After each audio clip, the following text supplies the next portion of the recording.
My dad, seeing that I was making peanuts and still couldn't land a girlfriend, took matters into his own hands and arranged for a female CEO to be my wife. She's 5 feet 6 inches, never comes home, and tossed an unlimited black card at me to spend however I wanted. So as not to disturb her date with her first love, I thoughtfully took that black card to an exclusive club and ordered 10 models. Just then, in a luxurious private suite, Chloe Sterling's phone buzzed. She gave the screen a cool glance before lifting her wine glass and taking an unhurried sip. The man sitting beside her, Liam Carter, watched her with a look of love and restraint in his eyes. "Chloe, it's your wedding anniversary today. What is Ethan going to think of me with you being here?" Chloe's voice was icy. "You don't need to worry about what he thinks." As soon as she said it, her phone buzzed again. This time, she picked it up to look. "Your account has been charged $40,000. Your account has been charged $420,000. We've been married for 2 years, and this was the first time I had ever used her card."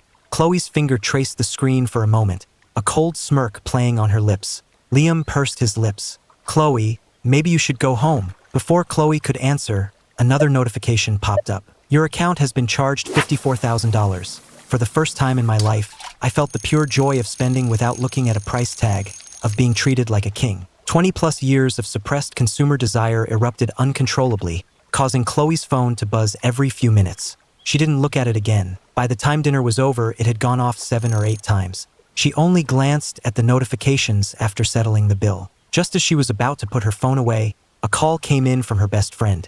Olivia's voice was thick with barely suppressed laughter. "Chloe, I just saw your husband at the club, and he ordered 7 models at once. If you don't get over here, you're going to have a whole forest growing on your head." Chloe laughed, a sound devoid of humor. "Ethan Grant at a club? Ordering 7 women? That's impossible." Olivia sent her a photo via iMessage. "I'm telling you, with the way your husband is dressed tonight, I almost didn't recognize him." The man in the photo had sharp, handsome features and was dressed in a tailored black suit that radiated an air of nobility. Olivia continued to tease. "Can you even recognize your own husband?" Chloe felt like she was going blind. There was no way that could be Ethan. Just then, Liam spoke up again. "Chloe, you should probably go home. I can go to the premiere by myself." Chloe put her phone away, unmoved, and went with Liam to the movie. Liam later made a Facebook post to commemorate the premiere of his first film. 20 minutes later, Chloe received a new alert. Ethan Grant had just loaded $1 million onto his account at the Elysian Club. She couldn't sit still a moment longer. Her face a cold mask, she stormed out of the theater. Meanwhile, in a private suite at the club, I was lounging on a plush sofa, sipping a $20,000 bottle of wine. 7 models with incredible figures and impeccably attentive service surrounded me, massaging my shoulders and legs. I couldn't help but close my eyes in blissful comfort. This was heaven on earth. It's crazy to think that just a short while ago, I was some broke guy making a couple grand a month who literally died from pulling an all-nighter reading a web novel. Now, I've woken up as the lovesick, obsessive side character from that very book, who just happens to share my name, Ethan Grant. The original Ethan was born into one of the country's wealthiest families, the world at his fingertips, yet he spent 5 years obsessively chasing the female lead, Chloe Sterling, who only ever had eyes for her first love. In the end, forced by their parents, Chloe had no choice but to enter an arranged marriage with me. After the wedding, she was rarely home, and when she was, she treated the original Ethan like he was invisible. Unable to handle the neglect, the original Ethan started acting out, which ultimately led to his family's ruin and his own miserable end. Talk about fumbling a winning hand. I clicked my tongue and shook my head. Faced with the club manager's sales pitch, I waved my hand magnanimously and used Chloe's card to load another $1 million onto my account. When Chloe burst through the door of the suite, she found me stroking a model's thigh, thoroughly engrossed. "Nice and firm. How long have you been working on these?" The other girls eagerly vied for my attention, showing off their own long legs. "Ethan, I have them too, wanna feel?" "Me too. Ethan, look at mine." I felt a nosebleed coming on. The life of the rich and famous was incredible. Just as I was about to reach out again, the door slammed open, followed by a frigid command. "All of you, get out." I hadn't expected Chloe to show up. With my fun interrupted, I gave the waist of the innocent-looking model next to me a reluctant squeeze. "You all head out for now. I'll call for you again when I'm free." Chloe's face was glacial, cold enough to freeze hell over. Soon, the suite was silent, leaving just the two of us. I sat on the sofa, sizing her up. No wonder the original Ethan fell for her at first sight. Her face made all the models who had just left seem plain in comparison. She just stood there, hands on her hips, exuding a charm that was utterly mouth-watering. As I was lost in admiration, I heard Chloe's furious voice. "Using my money to cheat on me? Ethan Grant, do you really think I'm afraid to do something to you?" Chloe studied me with a cold expression. My brows were sharp, my eyes cool, my nose high and straight, my features deep and well-defined. The top button of my shirt was undone, revealing a sexy Adam's apple. She had never seen this handsome version of Ethan before, one who showed no panic at being caught and seemed like a completely different person from the man who, just 2 hours ago, was nothing but a jealous, raving lunatic. I retorted, full of self-righteousness. "What do you mean, your money? We're married. Your money is my money. If you can spend it whining and dining your first love, why can't I spend it on some company for myself?" I wasn't the least bit afraid of her. The novel had repeatedly described Chloe's disgust for the original Ethan, a revulsion so profound that a single touch made her feel sick. In other words, for her to lay a hand on me was basically a form of self-mutilation. Chloe let out a humorless laugh. "Cut the act. You deliberately ran up my card and made this huge scene just to get me to come here, didn't you?" I looked up at her and gently took her hand. "But you did come, didn't you? You left Liam to be here. Does that mean I'm more important to you than he is?" Chloe's face instantly grew colder. "I've told you before, don't push your luck with me. This is the last time. If I ever see you like this again, our marriage is finished." With that, she flung my hand away in disgust and grabbed a napkin to wipe her own, just as the book described, repulsed by any physical contact with me. I almost snickered. Rubbing my chin, I sat back on the sofa and crossed my legs. "You won't even let me touch you. I've been over this marriage for a long time. Slap the divorce papers on the table right now. If I hesitate for even a second, then I, Ethan Grant, am a dog." Chloe froze, glancing at me as a slow, mocking smile spread across her lips. "Divorce? Are you sure?" After all the trouble he'd gone through to marry her, and just moments ago acting like he was dying of thirst for her, hearing the word divorce from his lips was the biggest joke she'd ever heard. My gaze lingered on her face for a moment before traveling down to her long legs. "Either let me touch you, or we get a divorce." Chloe's face instantly darkened. Right in front of me, she called her assistant. "Draft a divorce agreement. Have it delivered to the house first thing tomorrow morning." I picked up my unfinished drink, downed the rest so as not to waste it, set the glass down, and stood up. "Your choice. Don't regret it." Chloe's elegant brows furrowed, and just as she was about to speak, I ignored her completely and walked out. Chloe stood there stunned, growing more certain that I was just drunk, which would explain why I was acting so out of character and daring to bring up divorce.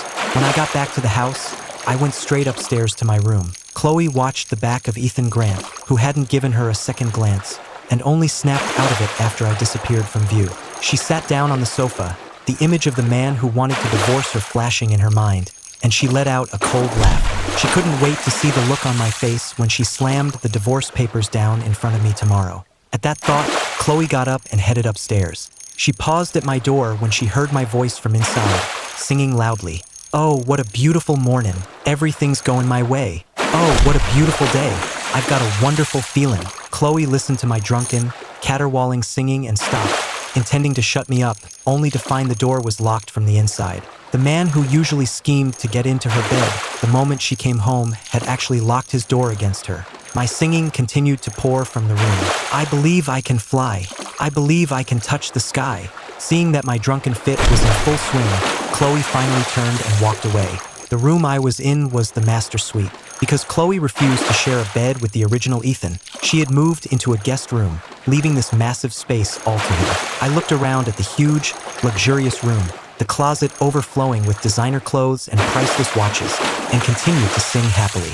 I took a long, comfortable soak in the two-person jacuzzi tub and finally sank into the impossibly soft king-sized bed, feeling like I was in a dream that was too good to be true. The next morning, when Chloe came downstairs, she saw the dining table was bare. There was no breakfast waiting for her as usual, nor was I there, watching her with puppy dog eyes. She glanced at my closed bedroom door and couldn't help but smirk, just as she thought. He'd sobered up and was now too scared to face her, hiding like a coward. Remembering my bravado about wanting a divorce last night, she sneered, tossed the divorce agreement onto the coffee table, and left for the office. I'd never slept in such a comfortable bed in my life, so I didn't wake up until well past noon. Seeing that I was still in the opulent bedroom, I finally confirmed that yes, I had definitely transmigrated into the novel. I ran through the plot in my head again. In the book, our marriage lasts less than 3 years, which meant that in less than a year, Chloe would bankrupt my family and kick me out with nothing. The novel only glossed over the business war, so I had no idea what methods she used. But this life of luxury was too good to give up. There was no way I was going to let my family go bankrupt. I got up, dressed, and went downstairs. The moment I saw the divorce agreement on the coffee table, I grabbed a pen and signed my name. To hesitate for even a second would have been disrespectful to the very concept of divorce. Then, I took Chloe's black card out of my pocket, placed it on top of the signed papers, gathered the original Ethan's important belongings, and headed back to the Grant family estate. The moment my mom saw me, she dropped what she was doing and rushed over. "Ethan, why are you home at this hour? Did Chloe kick you out?" I smiled and shook my head. "No, of course not." She clearly didn't believe me. Usually at this time of day, I'd be busy delivering lunch to Chloe, with no time to think of my own family. Mom took my hand. "Well, why didn't you call ahead? I would have had the staff prepare your favorite dishes. And hey, when did you get a haircut? It looks wonderful. This outfit is great too. You look so handsome." My mom's eyes were filled with nothing but me. As she talked, she called for Mrs. Davis, our housekeeper, to make a few of my favorite dishes, her every gesture radiating joy at seeing her son. "I'll call your father and tell him to come home for lunch." Before I could stop her, she had already dialed his number. I took the opportunity to look around the house, and my mood lifted with every glance. As soon as Mom hung up, she was fussing over me again, asking if I was doing okay. It was clear she'd been worried sick about me ever since the original Ethan had married Chloe. "Ethan, if anything is wrong, you have to tell your father and me. We'll always be here for you." Looking at this beautiful, warm woman and remembering her tragic fate in the novel, I couldn't stop myself from stepping forward and hugging her, silently vowing to rewrite her and my father's ending. My mom's body stiffened for a second. How long had it been since her son had hugged her like this? "Mom, I'm sorry. I've made you worry so much these past few years. It won't happen again." Hearing my words, her eyes instantly welled up with tears. Since the wedding, I'd rarely come home, and even when I did, it was always about Chloe. Mom had warned that you can't force love, but her son had insisted he would marry no one else. I was their only child, the apple of their eye, so when I demanded to marry Chloe, they had given in. After the wedding, she watched me live unhappily, saw my pride and spirit fade away bit by bit, saw my world shrink until it seemed to contain only Chloe, and saw me lose my sense of right and wrong. As a mother, it broke her heart. I heard the sob in her voice and saw the tears in her red eyes. I reached up to wipe them away and gave her a reassuring smile. "Mom, look at me. I'm fine now, aren't I?" My mom looked at me, feeling that something was different this time, that I was more like my old self from long ago. By the time lunch was ready, my dad had returned, and he brought Ava with him. Ava was the daughter of my dad's best friend, and she was 3 years older than me. After her parents passed away, she lived with her grandmother, but it was difficult for an elderly woman to raise a child, so the Grant family took her in, raising her as our own and supporting her through college. She started working at Grant Corporation during college and became a senior executive right after graduation. I stole a glance at her, only to find her already looking at me. In the novel, the original Ethan had always treated her like an older sister. While he was chasing Chloe, he constantly told Ava how much he loved Chloe and asked for her help in winning her over. In front of him, she always played the part of the perfect older sister, doting, protective, and helpful, never once crossing the line. Even the readers of the novel never suspected a thing until the end. After Chloe and I divorced, Ava went looking for me, only to find me at the scene of a car crash. She held my trembling, blood-soaked body, her eyes instantly turning red. She kept wiping the blood from my lips, her voice numb. "Ethan, I regret it. I regret not stopping you two back then." The deep love in Ava's eyes was like a dense fog she no longer wished to conceal. She wanted me to know that she loved me, had loved me for many years. She tried desperately to hold on to me, but it was no use. She could only watch as my life slipped away before her very eyes. It was at that moment in the story that I developed a love-hate relationship with her character. Just then, my mom smiled and greeted her. "Ava, you're here too." I followed suit. "Hey, Ava." Ava looked at me, a hint of fond indulgence in her voice. "Aren't you usually busy delivering her lunch every day? What made you decide to grace us with your presence?" I just smiled and shook my head. "It's too hot out." She said it was too much trouble for me and told me to stop. The moment the words left my mouth, not just Ava, but my parents too, turned to stare at me with obvious disbelief. As expected, The people who cared about me most couldn't believe that Chloe would ever be kind to me. Seeing their expressions, I turned to Ava to change the subject. Ava, how are things at the company? She gave me a curious look. We're in negotiations for several major projects. If we land them, it will take the company to the next level. I looked at her, puzzled. Several major projects at once? What if cash flow gets tight? If the capital chain breaks and the Sterling family just stands by and watches? Ava just smiled. The company can handle it. I shook my head and looked at her seriously. I don't think the market is stable right now. The most important thing for the company should be to maintain stability and ensure we have enough cash flow to handle any potential risks. I couldn't be explicit, so this was the only way I could warn her. Ava looked at me, a hint of scrutiny in her eyes. Ethan, since when are you interested in company business? I realized my mistake. The original Ethan never cared about the company. I rubbed my chin and glanced at her, but I had to press on. You and Dad need to be extremely careful with these projects. You have to seriously consider if the company can handle the potential risks. Ava stared at me, trying to read my expression. Did you hear something from Chloe? Are you trying to get us to back off so she can have the projects? The original, lovesick Ethan had often pushed our family to help the Sterlings, so it was only natural for her to suspect my motives now. I shook my head. No, it's just, I keep having this nightmare that the company goes bankrupt, and it's making me worried. Ava fell silent, but it was clear she didn't buy it. I hesitated, then glanced at my parents across the room. Leaning in close to her, I cupped my hand around my mouth. Actually, I overheard Chloe saying she wants to ruin the Grant family. I pulled back, and I saw the tips of Ava's ears turn red. I hadn't expected that to fluster her. I awkwardly pretended not to notice and lowered my voice. I'm afraid it would be too much for Mom and Dad, so I can't tell them. And I don't know anything about business,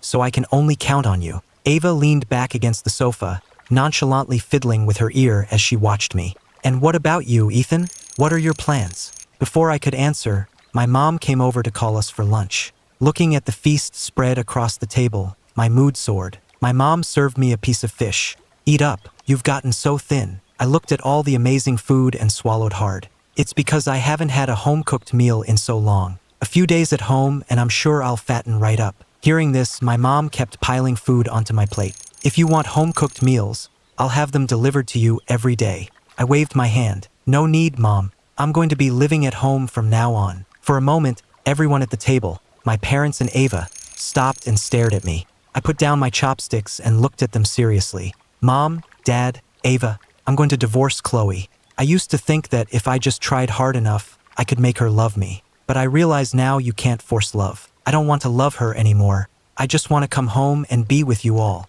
I said it with an air of nonchalance, with no trace of sadness or reluctance. But in the eyes of my family, the original Ethan's feelings for Chloe were deeply ingrained. My parents looked at me, clearly not believing I could just let her go so easily. Why is everyone so quiet? You're not thinking I'm a loser coming home to leech off you, are you? At that, my mom snapped out of it, her face breaking into a huge smile. Of course not. I'm just so happy you're coming home to be with me. My dad picked up his phone and transferred another $10 million to my account. Come home whenever you want. This family can afford to support you for 10 lifetimes. Looking at my parents, I felt a lump in my throat. In the novel, after the Grant family went bankrupt, the shock of discovering his own daughter-in-law was the mastermind caused my father to have a stroke, leaving him in a vegetative state. Unable to cope with the double blow, my mother fell into a deep depression and eventually took her own life. I had to change all of that. I served them some food in return, and just as I was putting my chopsticks down, a soft voice piped up. What about me? Ava was looking at me, a playful pout on her face as if she were competing with my parents for attention. I glanced at her and put a piece of meat on her plate. Meanwhile, at Sterling Industries, Chloe's assistant walked into her office with a stack of documents. Ms. Sterling, isn't Mr. Grant delivering your lunch today? Chloe glanced at her watch. By this time, I would have normally already arrived with her lunch. So, he's so scared of me divorcing him that he doesn't even dare to bring me food anymore. Pathetic. She gave her assistant a cool look. What, did you get addicted to his cooking? Should I call and ask him for you? The assistant quickly shook her head. No, I was just making a casual comment. The truth was, the assistant always ended up eating the lunch I brought, and she'd gotten used to it. Finally, her curiosity got the better of her. It's just, this is the first time Mr. Grant hasn't shown up. Seeing her boss's displeasure, the assistant quickly grabbed the signed documents and fled. For once, Chloe had a day uninterrupted by me. But after work, the image of last night's Ethan, dressed in that sharp suit, his eyes devoid of her, demanding a divorce, kept replaying in her mind. Chloe sneered and headed straight for a bar. The moment she entered the private suite, all her friends turned to look at her. She sat down on the sofa, and when they continued to stare, her expression soured. "What are you all staring at? Is something wrong with you?" Her best friend, Olivia, came over and asked tentatively, "Where's your shadow? Why isn't Ethan with you?" Chloe shot them a cold glare. "Weren't you all the ones who complained about him always following me around? Now he's not here. Isn't that what you wanted? Don't be ridiculous." Isabella, reading the room, poured Chloe a drink. "We're just worried. We're afraid that now that he's not chasing you, you'll suddenly start wanting him." As Chloe's best friends, they knew better than anyone that wherever Chloe went, Ethan was sure to follow. The Ethan they knew would never go to a club and order models, and he certainly wouldn't leave Chloe on her own to go on a trip to Miami. Chloe's face went frigid. "If you're not going to use your eyes, you might as well donate them." Olivia laughed. "Hey, as long as you don't care, it's all good. Come on, everyone, a toast to Chloe's temporary freedom from her suffering." Chloe picked up her glass and drank, completely ignoring the subtext of their conversation.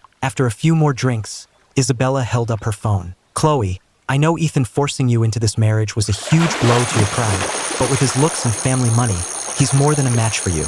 How on earth did you manage to keep him from touching you for 2 whole years? Back when I only had eyes for Chloe, I made sure to get the iMessage contacts of all her friends, so they could all see my Facebook posts. My feed used to be a shrine to Chloe, filled with either couple photos to stake my claim or sappy love poems about her. I knew Chloe had muted my feed, so whenever I posted one of my essays, her friends would screenshot it and send it to their group chat to make fun of her. But just 2 hours ago, they discovered I had deleted every single post about Chloe from my Facebook and then posted a new status, landed in Miami. Now, I had just posted a 9-photo grid of myself in swim trunks, watching the sunset on the beach. The caption read, "Enjoying the most beautiful view with the person who loves me most." Seeing everyone staring at their phones, Chloe glanced over and saw the photo of me, smiling happily on the beach.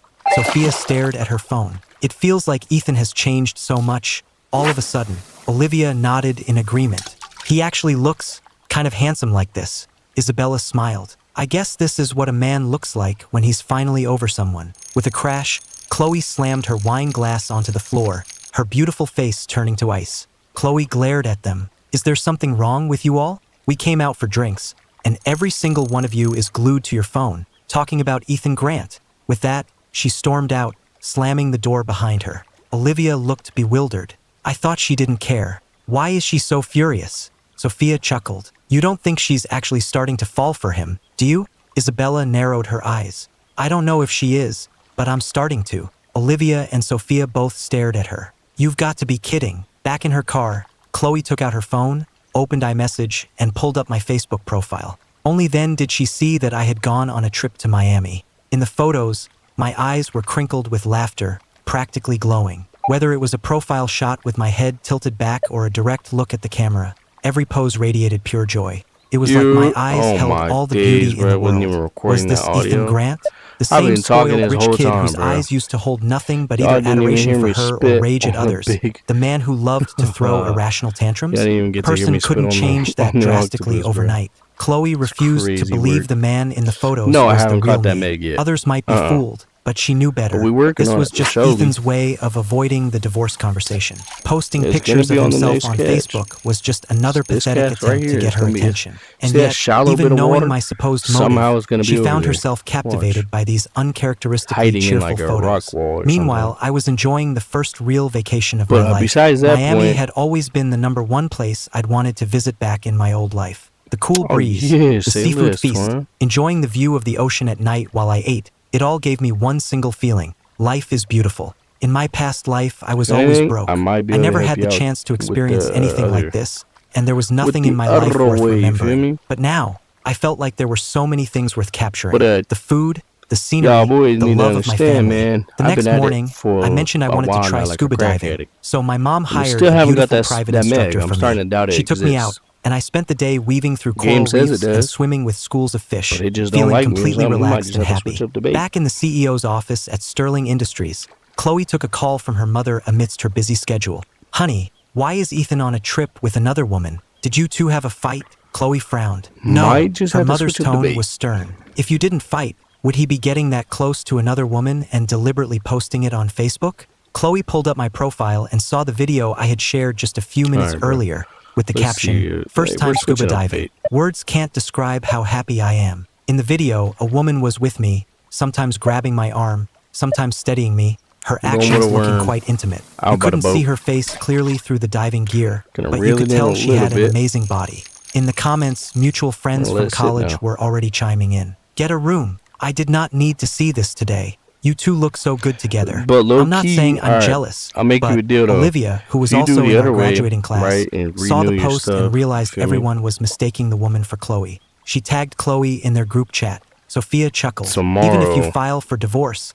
there's still a I'll 30-day buy it cooling again, off bro. period. Ethan seems a little impatient. Cause Isabella it's like nodded. that. You It's can't really love. blame him. It's like He's that, a bro. young, hot-blooded You guy. my brother. Who could put up with that? Their Feel me? chat was interrupted by a system Nah, notification. you alright, Chloe bro. Sterling has Way left to the just- group. way to Idiots. just The lot of shoot them. me down Chloe like I'm was some type of confident. dirty How little could Ethan stripper. possibly be willing to divorce her? His entire social media presence had always been for her benefit. He hadn't contacted her since yesterday, but his Facebook was constantly being updated. He was posting so Just do it frequently, so it was we can obviously for her to fish, see. twin. Posting this And then- diving video was just like ordering those Oh, yeah, models much at the love, club. brother, much It was all love. just a ploy to get her attention, to make her feel a Just sense do of it. urgency and reach Don't out to think him, about it, be giving him about an it. easy way out of this divorce nonsense. Man, so predictable. Chloe snorted. Ethan really overestimated his own importance. Him not bothering her was exactly what she wanted. She tossed her phone aside and went back to work, but the image of this new, changed Guys, Ethan kept flashing in her mind, in this leaving little her feeling beloved hometown of inexplicably mine, agitated. there used She to called be a her guy assistant and had down her at the schedule park. packed solid His with name work. was Heart That Attack, evening, she alright? took Liam Carter to the birthday gala I for don't the know, he daughter got of the shot White like a family. bunch of times, Soon, but the hashtag he's a little Chloe tweaker, Sterling and attends he used to gala with open up Liam his Carter shirt. was He'd trending be on able to Twitter. pump his heart out of Chloe his often chest. brought Liam to formal Super events, fun. It was but her super crazy lavish, looking. sensational wedding But to he Ethan would let Grant, you either which had sock been him in the live-streamed, face was still as hard as fresh you in the want, public's memory. $2, Besides, reporters or couldn't for afford to $1, he'd offend let you either the kick him in the Sterling nuts. or the Grant families, so no one dared to speculate work. openly about their private lives. However, every time Ethan saw one of these He- trending he- there topics, was no limit he to would how many assume times you Liam could was do it. trying to You pay him seduce a 20 Chloe and just and would go go at looking it. for trouble, warning him, sometimes even getting physical. When Chloe got back That's to her what I'm- hotel that's what I'm suite saying, and saw bruh, the and trending then topic, if images you- of if you Ethan's want, past jealous rages I and his could, current you know what happy I'm saying? vacation photos flashed alternately Body in her game. mind. She felt a But, yeah, strange shout out to flicker Heart of Attack, man. anticipation. She He took a went shower viral. He and made it went out to to New bed. York. I seen Meanwhile, that. It was I had spent the crazy. morning diving But and the afternoon surfing. I much couldn't love have for been that guy. happier. That night, Just after a 'cause, shower, I was I mean, lying he in made bed it there. scrolling That's through my crazy. phone when I saw that the original Ethan's Definitely informant a weird had little sent me the crackhead, link though. to the trending Twitter topic about Chloe and Liam. I glanced at it. They were in the same photo, but there was no real gossip. we're I not was gonna talk getting about it. anxious on their behalf. I was about to tell the informant I wasn't interested gonna in chat, news we're about about to get the Chloe makeup on. anymore when a video call from Ava came through. I can Having feel fun? it in my She nuggets. asked. I nodded. Yeah, it's great. Cody! Ava had clearly just gotten out of the shower. She was still drying her hair with a towel, Okay, maybe fresh not, from the bro. steam. Come Her on. eyes held an extra allure. Her skin looked translucent and smooth, Come and her on. lips were a natural dewy red. I had to fight to keep my composure. Oh, Ava that's looked at why. me It's and one of mumbled, these I want to go Jones, too. boy. I shot her a look. Just focus on work. What I told you before wasn't a joke. It's real. The Sterlings are going to turn on us. You need to be prepared. The whole company is counting on you. Ava paused what she was doing and looked straight at me. Aren't you afraid I'm just like Chloe, I don't plotting hate to your take over the company. company? I smiled Oh, and shook look my at head. that, boy. No, I trust you. Ava looked at me, her beautiful eyes warming. I didn't realize that would have such an effect on her. I quickly tried to end the conversation. All right, it's getting late. I'm going to bed. You should get some sleep Matter of too, fact, she we're said gonna with a get rid of the hopeful whole look. pole. Don't forget to bring me back a souvenir. Lying in bed, I thought about the years of unrequited love Ava had for the original Ethan and decided I should grant her small request. The next day, Chloe woke up and checked her phone. The topic was still trending, but Ethan hadn't contacted her, nor had he bothered Liam. She couldn't resist opening my Facebook profile again. I had posted a new update just 5 minutes ago, a video of me giving my mom a tour on a rented scooter. In the video, my handsome face was so alive with joy I looked like a walking headset advertisement battery for low, happiness, chat. We don't completely like that. overshadowing the scenery around us. Chloe was stunned. Ethan hadn't come back. He was still on vacation. If he had time to post on Facebook, there was no 'Cause way you he know we hadn't had seen to the trending tell topic. you. But not only had he not come back, he seemed even happier than before. Chloe let out a laugh of pure frustration and tossed her phone aside. so he'd grown a spine this time. She'd just see how long I could keep it up. Chloe's day was packed from morning to night. When she got back to her hotel, she collapsed onto the sofa, exhausted. Staring at the warm glow of the lamp, the image of me happily riding that scooter flashed through her mind. She pulled out her phone and checked my Facebook again. I had posted another update a few hours ago. The caption read, "There's no one like a mother." The 9-photo grid was filled with pictures of me eating various local snacks or showing off little souvenirs I'd bought. In the center was a photo of me and my mom. In the comments, my dad had written, "So your dad isn't good?" I quickly replied, "Dad is good too." Seeing this, Ava chimed in, "Ethan, you're so biased. What about me?" I replied with a sigh, "Ava is good,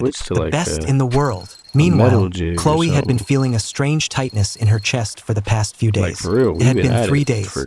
3 days since I had last tried to see her or contact her, and with each passing day, I seemed to be getting happier. Seeing me so happy made her feel sick, like she'd swallowed a fly. Just then, her phone buzzed. It was a message from me. The tightness in her chest suddenly vanished. The man had finally cracked. For the first time ever, she opened our iMessage chat with a flicker of anticipation. But my words were ice cold. It's been days since I signed the divorce papers. Shouldn't we go finalize the paperwork? Chloe stared at the text, her beautiful eyes widening in shock, her grip on her phone tightening. After a long moment, she got up, left, and drove home. The house, which always used to be lit up waiting for her no matter how late she returned, was now completely dark, illuminated only by the lonely, rhythmic glow of the streetlights outside. She switched on the foyer light and stepped inside. The house was empty, devoid of the figure that was always there waiting for her. On the coffee table, her black card sat atop the divorce agreement. She picked up the papers and opened them. The handwritten signature, Ethan Grant, was stark and bold. The paper crumpled in her hand as a storm of emotions churned within her. Ethan Grant, the man who was fighting over her and throwing jealous fits just a few days ago, actually wanted to divorce her?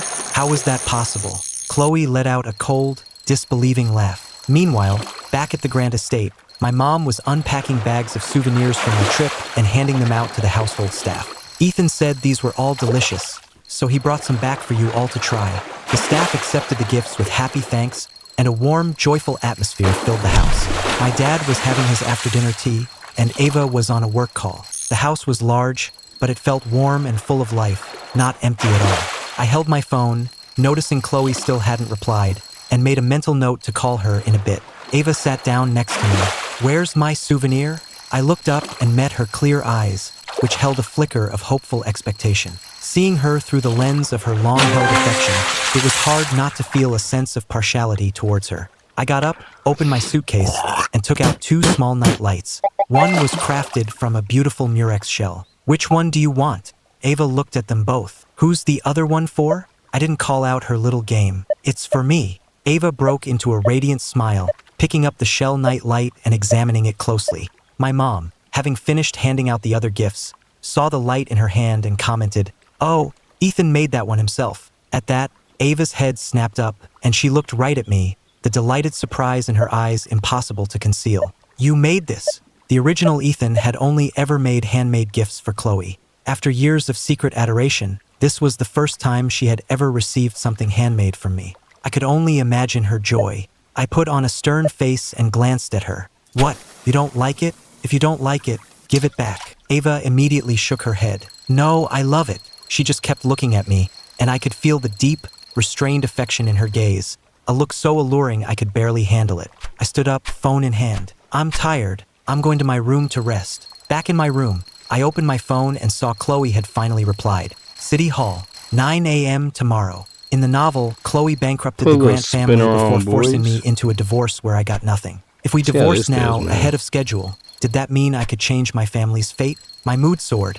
I was so excited I set an alarm, terrified I might oversleep. The next day, I woke up before my alarm. Thinking about my impending freedom, I took extra care to dress well. When I went downstairs, my dad had already left for work, and my mom was in the sunroom, trimming flowers she'd picked from the garden. She saw me and called me over for breakfast. I was in a hurry, so I made an excuse and left, planning to surprise them with the news after the divorce was final. The original Ethan had a driver's license, but I didn't know how to drive. I only knew how to ride an electric scooter. I'd been too poor in my past life to even think about getting a license. The car I'd called arrived at City Hall at 8:50. I pulled out my phone and called Chloe. "I'm here. When will you get here?" "Soon," she replied. Soon apparently meant making me wait under a tree until 9:30. I was so mad I cursed her and all her ancestors before I finally saw her car pull up. I rushed forward eagerly. Chloe watched me through the car window. Why did he seem to be getting more handsome? As I walked towards her car, backlit by the sun, I seemed to glow, eclipsing everything around me. I stopped and knocked on her window. Only then did Chloe seem to snap out of it and open the door. She got out and our eyes met, but my gaze held no trace of her, no hint of sadness. There was only a happy, slightly unfamiliar smile, which was not what she had expected at all. I gave her a brief, indifferent glance. "Let's go." With that, I turned and walked towards the entrance of City Hall, my steps light and eager. It was only at that moment that Chloe was finally convinced. I really wanted a divorce. She watched my retreating back, the memory of being forced into this marriage flashing in her mind. It had been over 2 years, but the memory was still as vivid as yesterday. Being forced to marry me was a humiliation. From the moment we were married, she had been plotting the day she would get her revenge. But that day hadn't come yet, and now I wanted a divorce? I walked a few steps, then noticed she was still standing by the car. I frowned and walked back. "What's wrong?" Her silence gave me a bad feeling. "Don't tell me you forgot your ID. You came to get a divorce and you didn't bring your ID." I tried to keep my cool. "Fine. Have someone bring it over. Quickly." Chloe just stared at me with a cold expression, saying nothing. I was exasperated. "Well, make the call. What are you staring at me for?" Only then did Chloe lower her gaze, glance at her watch, and finally deign to speak. "I have a meeting at 10. We'll deal with the divorce some other time." I frowned. "We're already here. Why make another trip? Just postpone the meeting. It won't kill you to be a little late after we've filed the papers." We had finally made it this far. I didn't want to wait and risk something else coming up. I only said that because in the novel, Chloe was always postponing meetings for Liam, so I knew they couldn't be that important. But the moment the words left my mouth, her expression shifted, and she looked at me as if I'd committed some unforgivable sin, her face turning absolutely glacial. "Ethan Grant, do you really think your affairs are the most important thing in the world? That the livelihoods of thousands of employees are less important than your divorce? You think far too highly of yourself." I was stunned into silence for a few seconds by her tirade. What a hypocrite. It was fine for Liam to make her postpone meetings, but when I suggest it, suddenly the livelihoods of her employees are at stake. And also, is this divorce just my business? Isn't she part of it too? Chloe didn't even give me time to respond before she turned and walked away. So much for getting a divorce. She shows up late without her ID, and I'm the one who should be angry, yet she's the one who stormed off, slamming her car door. I was so angry I could spit. I already had the Facebook post celebrating my new single life planned out, not to mention my plans for a night on the town. And for what? I went to a convenience store, bought an armful of junk food, and headed to Grant Corporation. When Chloe returned from her meeting, she found me sitting on her office sofa, playing a game on my phone with a spicy jerky stick hanging out of my mouth. The whole office reeked of it. The coffee table was covered in junk food, the kind of stuff the old Ethan would never have touched. Chloe frowned in disgust. "What are you doing here?" I didn't even look up from my phone as I chewed on my jerky. "Waiting for you." Chloe paused, giving me a long look before walking to her desk and sitting down. "Waiting for me for what?" she asked. Eating junk food, playing games on his phone, with none of the airs of a wealthy heir. This Ethan was a complete stranger to her. I finally paused my game and looked up at her. "We didn't get the divorce finalized this morning, right? At 5% I know you're busy, battery, so I figured I'd wait here until you're done, and we can go then." Chloe gave me a cold stare. "I'm busy for the rest of the day." I gave her a skeptical look. "Then when will you be free?" Chloe picked up a file from her desk. "I'll contact you when I have time." I had a feeling she was backing out. If she really wanted a divorce, how could she not find the time? But why would she change her mind? She hated the original Ethan. Shouldn't a divorce be a relief for her? Or had she not had her fill of torturing me yet? Although the novel never explicitly stated it, her attitude towards the original Ethan was clearly a form of revenge for the forced marriage. The more he wanted her love, the more she made him suffer the pain of wanting something he could never have. Now that I wanted a divorce, was she going to make me suffer the pain of not being able to get one? I shot to my feet, furious. "Chloe Sterling, do you want this divorce or not? I'm giving you 3 days. If you don't come with me to finalize this in 3 days, I'll sue for divorce. This isn't a negotiation. It's a notification." With that, I grabbed my bag of snacks and turned to leave. Just then, The office door opened and Liam Carter walked in. The moment he saw me, a look of fear flashed in his eyes. Am I interrupting something? Liam was about to back out, but Chloe waved him in. No, your timing is perfect. Liam was the male lead of the novel, a character with the classic tragic backstory. His father was a gambling addict, and his mother was chronically ill. When his father racked up huge debts in high school, Liam had to start working to support them. Chloe had saved him, signed him to her entertainment company, and turned him into a household name. As the novel's hero, he was kind, hardworking, and morally upright. He'd fallen for Chloe the moment she helped him, but always felt he wasn't good enough for her, so he never confessed, instead dedicating himself to becoming a man worthy of her. After Chloe was forced into marriage, Liam, despite his love for her, stuck to his principles and refused to be a homewrecker, maintaining a platonic distance. The novel was told mostly from Liam's and the original Ethan's perspectives, with Chloe's feelings for Liam shown through her actions. In the part I'd read, they still hadn't confessed, so their mutual, restrained pining had earned endless sympathy and anticipation from the readers.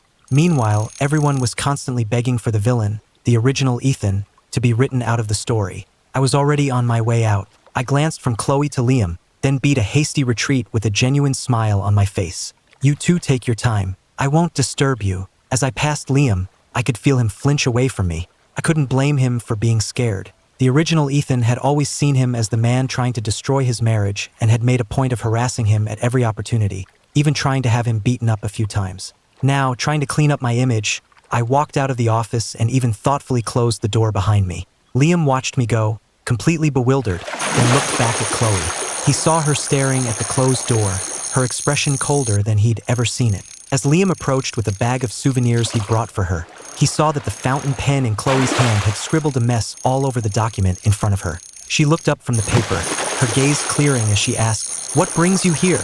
Liam smiled and placed the bag on her desk. "Some specialties from my trip. I thought they were good, so I brought some for you. And thank you for helping me find that doctor for my mom." He then looked at her, his eyes full of restrained emotion. "Are you and Ethan really getting a divorce?" Meanwhile, I came out with my snacks and ran right into Chloe's assistant, who was on her way in with a file for Chloe to sign. I stuck my arm out, blocking her way. "Your boss is in an important meeting right now. Wait until Liam Carter comes out before you go in." The assistant looked from the closed office door to me, completely baffled. Liam Carter was in there, and Mr. Grant wasn't throwing a jealous fit. He was just standing here calmly. I opened my bag of jerky. "Want some?" The assistant, a self-proclaimed foodie, couldn't resist and took a piece.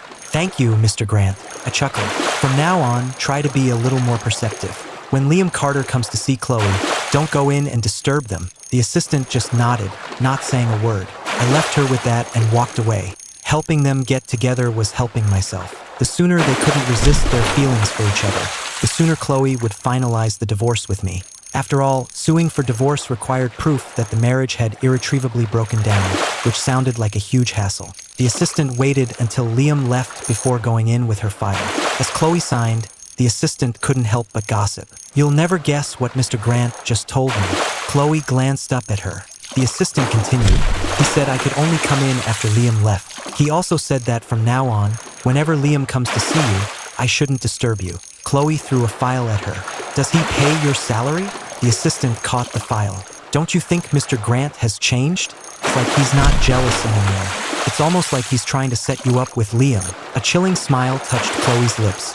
"Have you had too much free time on your hands lately?" The assistant immediately shut her mouth, grabbed the signed document, and fled.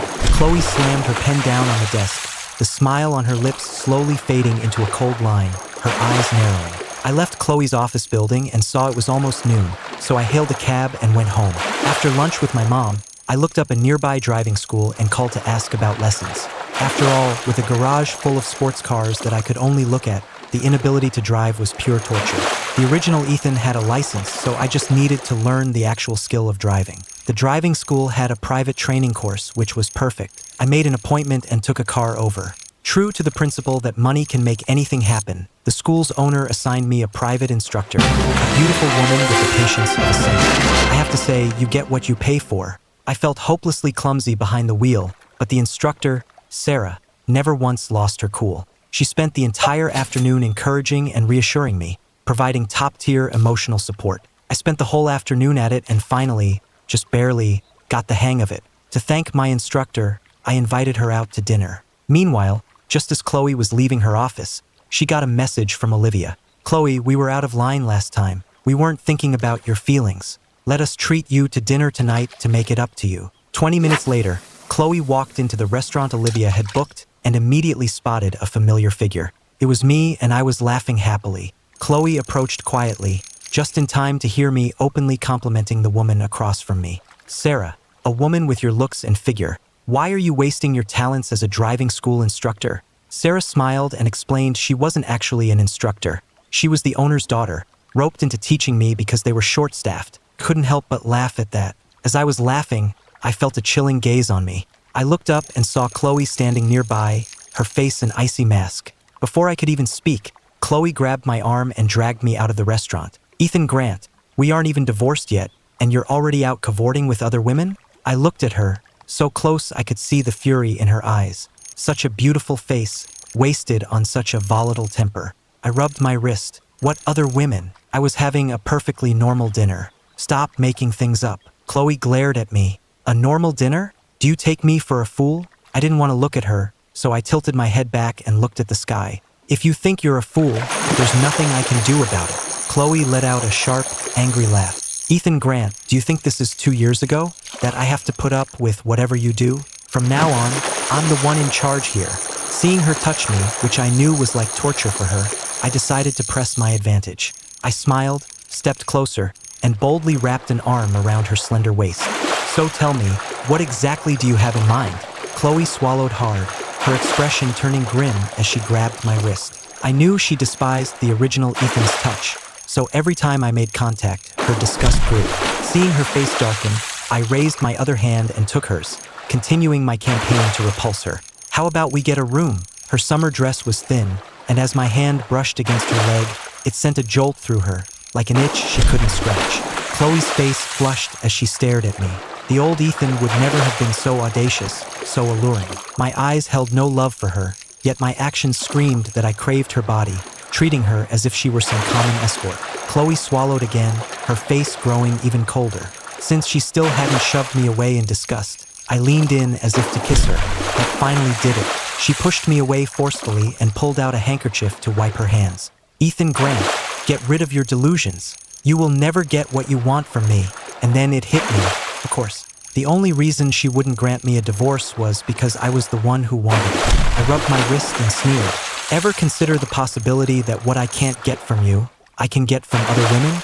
I might crave your body, but let's be honest, with the lights off, all women are the same. It's not like you're my only option." Chloe's face was as black as ink. She clenched her jaw, threw the handkerchief on the ground, and let out a laugh that was pure rage. "Then by all means try." I smiled at her. "I was just about to, but you interrupted. If you don't have anything else, I'm going back inside to continue. My phone is still in there." Seeing that Chloe wasn't going to stop me, I went back inside, but I had barely sat down when my phone buzzed. I picked it up. Chloe had sent me a video. I opened it and my face went pale.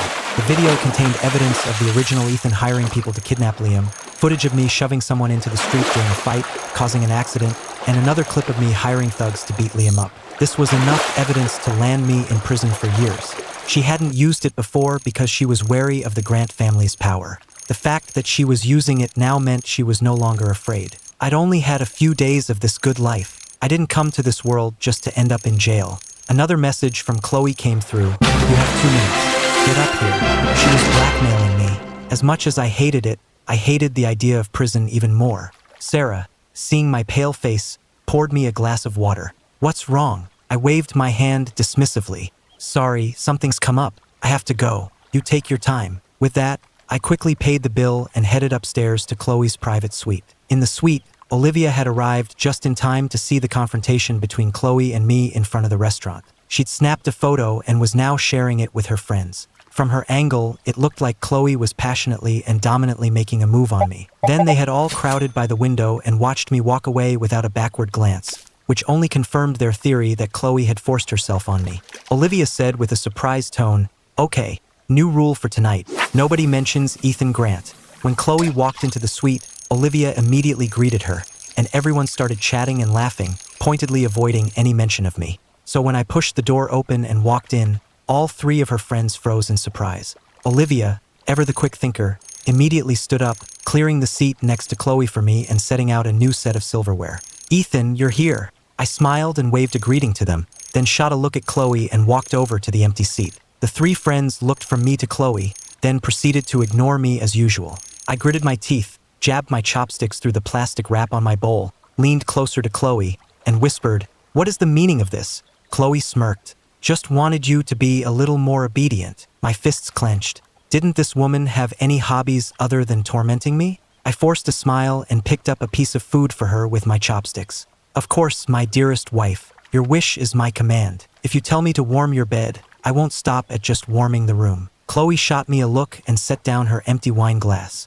I immediately refilled it. After a whole afternoon of driving lessons, I was starving. Since Chloe wasn't making any more demands, I started to eat, enjoying my food. After I finished my first bowl of rice, I realized everyone was staring at me. I got myself a second bowl and gave them all a big smile. "Anyone else want more? I can get it for you." Her three friends looked even more shocked. Ethan Grant, the man who usually only had eyes for Chloe, was offering to serve them. A second later, Chloe finally spoke. "Since you love being so helpful, why don't you peel these shrimp for me? They're my favorite." My fists clenched again in anger. Damn it, I didn't even want to peel them for myself. I forced a smile, sat down, and looked at her. "Of course, my dear wife." I took the plate of shrimp and started peeling, my mind racing, trying to figure a way out of this. I couldn't let her blackmail me forever. I was so lost in thought that I absent-mindedly popped a peeled shrimp into my own mouth. Chloe watched me eat the shrimp, a strange, unreadable expression in her eyes as I continued to enjoy them. I felt a gaze so cold it could cut glass, which snapped me back to reality.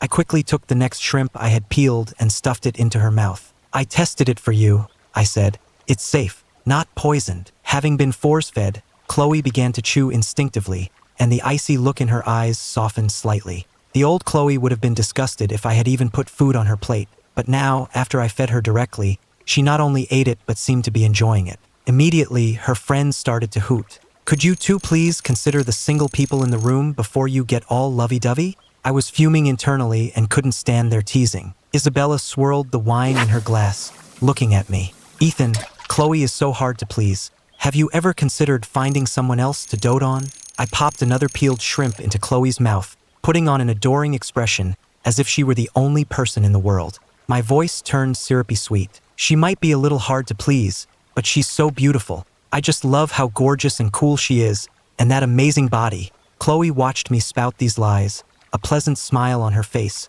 but I knew that inwardly she was grinding her teeth to dust. A flicker of amusement appeared in her otherwise cold eyes. After dinner, as we left the restaurant, I was planning on heading back to my parents' house, but Chloe tossed her car keys to me. "You're driving." I drank, so I can't. And since the original Ethan knew how to drive, I couldn't refuse. Seeing Chloe settle into the back seat, I steeled myself and got behind the wheel. Thank God I had taken that lesson this afternoon. Still, I was a new driver and I was nervous, especially driving at night. I focused completely on the road, driving at a crawl. Chloe leaned back in her seat, watching me drive her luxury car at the speed of a tractor. She let out an exasperated laugh. "Could you possibly go any slower?" My hands were sweating on the steering wheel.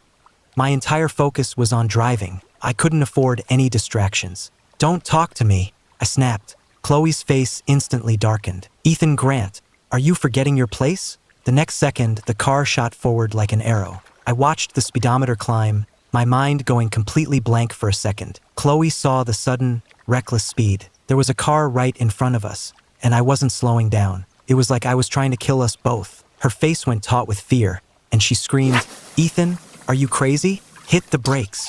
I yelled back, "I am hitting the brake." It was only then that I realized I'd mistaken the gas pedal for the brake. I slammed my foot on the correct pedal, but it was too late. In the midst of the panic, I heard a loud crunch, and then the world went silent. When I came to, my neck and head were aching. I heard Chloe hiss my name through clenched teeth. "Ethan Grant." I glanced back at her. "I was driving perfectly fine. You were the one who insisted on distracting me." Chloe stared at me, her face a cold mask, and squeezed out the words, "And so." Before she could say more, I cut her off with a stream of apologies. "It's my fault, all my fault. I'm just pathetic. The moment I hear your voice, I get so nervous I can't even tell the brake from the gas." I said the words, but my face showed no actual remorse. With that, I got out of the car. Chloe, her face still a mask of fury, called her assistant to come deal with the mess. When she hung up, she saw me rubbing my neck, bent over and talking to the driver of the car we'd hit, my posture clearly apologetic. This version of me was a world away from the one in Chloe's memory. The Ethan she remembered never apologized to anyone but her. He was spoiled and arrogant, and even when he was in the wrong, he acted superior, as if the other person deserved it. In a situation like this, the old Ethan wouldn't have even gotten out of the car. He would have just made a phone call and let someone else handle it, without a single thought for the other driver. But here I was, rushing to check on the other driver. "Are you okay?" The woman got out of her car, touching her face. A bruise was already forming on her forehead, a blemish on her otherwise fair and perfect features. When I got a clear look at her face, a wave of guilt washed over me. It was the famous young actress Maya Reed. The novel mentioned her as a former child star who co-starred with Liam in his first big movie. Her casting had been a cause for major celebration among his fans. But in that same year, just before the original Ethan's death, Maya Reed had also died. She left a long suicide note and took her own life. Behind the sunny, smiling girl everyone saw on screen was a pair of parasitic, blood-sucking parents. They had clipped her wings, forced her to become a money-making machine with no regard for her own feelings or dreams. Suffering from long-term depression, the final straw came when her parents forced her to entertain a powerful industry mogul. In the end, Maya chose to take her own life. When I read her story, I felt like she was a reflection of my own past life, and I cried for her. Just then, Maya glanced at her damaged car, then looked down at me, a wry smile in her eyes. "Well, I guess this is what they mean by disaster striking out of the blue, huh?" I snapped back to the present, a pang of sympathy for her still in my eyes. "I am so sorry. I'll cover all the repairs for your car, of course, and any medical bills, plus compensation for your trouble." Most people's first reaction to seeing her was one of starstruck awe. This was the first time anyone had ever looked at her with such open sympathy, as if they could see the unhappiness hidden beneath her glamorous facade. While she was still processing it, I pulled out my phone. "Can I get your contact information? It'll make it easier to handle the compensation." Maya didn't really care about the car or the compensation, but something about the look in my eyes made her take my phone and enter her number. She called her own phone to save my number, then handed it back. "You don't recognize me, do you?" I put my phone away, a smile playing on my lips. "The famous Maya Reed? Of course I recognize you. I'm a huge fan. Could I maybe get your autograph?" Maya looked at me skeptically. When he'd first seen her, this man had shown none of the usual excitement of a fan meeting their idol. When she didn't move, I stepped forward and gave her a gentle hug. "If you won't give me an autograph, then a hug will have to do." Maya stood there, stunned. It wasn't the excited, frantic hug of a typical fan. I just held her quietly, my gesture both a comfort and a confession. "You're truly amazing. Your work has given so many people the courage to face their own struggles, the motivation to keep going. I hope that one day, we, your fans, can give you that same courage and be the strength that helps you move forward." Chloe watched from the car as I handled the accident and saw it somehow devolve into me flirting with the other driver. Her face darkened. She got out of the car, pulled me out of Maya's embrace, and just as her assistant arrived, she snatched the keys from my hand and dragged me away.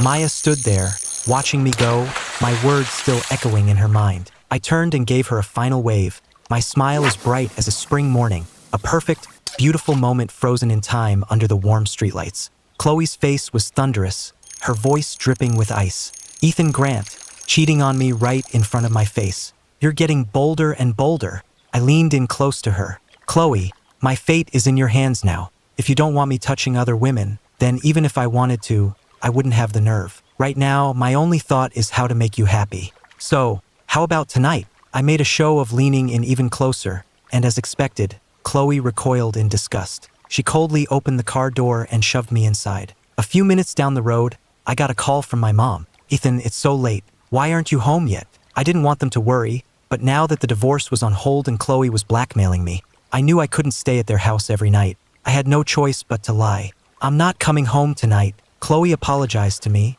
and I've decided to give her another chance. From the driver's seat, Chloe snorted at me in the rearview mirror. My mom had expected this outcome, so she wasn't surprised, just a little disappointed. "Well, then you and she should come over for dinner tomorrow." I glanced at Chloe, who was now driving, and reluctantly agreed. "Okay," my mom added, "remember to tell me if anything's wrong, and get some rest." I murmured my agreement. You and Dad get some sleep too. Don't worry about me. The moment I hung up, Chloe's grating voice piped up. I apologize to you? For what, exactly? I just smiled and waved my hand dismissively. It was just an excuse for my parents. How could you ever be in the wrong? It's always my fault. I figured that acting miserable while still having to suck up to her would give her the sadistic pleasure she craved. If she was satisfied, my life would be easier. But Chloe decided to push her luck. I remember you used to love writing those little essays on Facebook.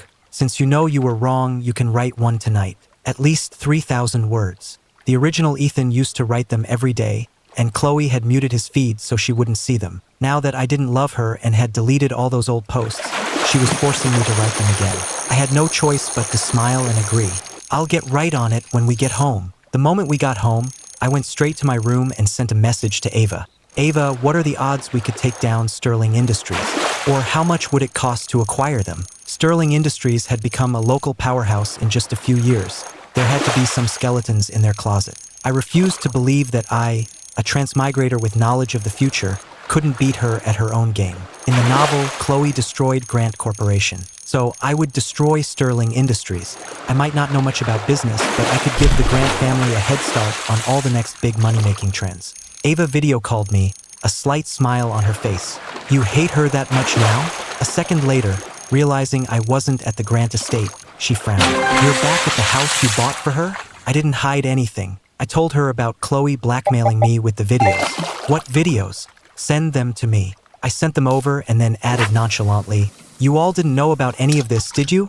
Ava was silent for a long time. It was clear she really hadn't known. Chloe must have cleaned up my messes privately for the sake of her own company's image. Seeing my chance, I pressed on. Now she's using it as leverage against me. That's why I have to take her down and get that leverage back. I remember Grant Corp has its own media division, right? Have someone send me the files on all our signed artists. Ava looked confused. What do you want that for?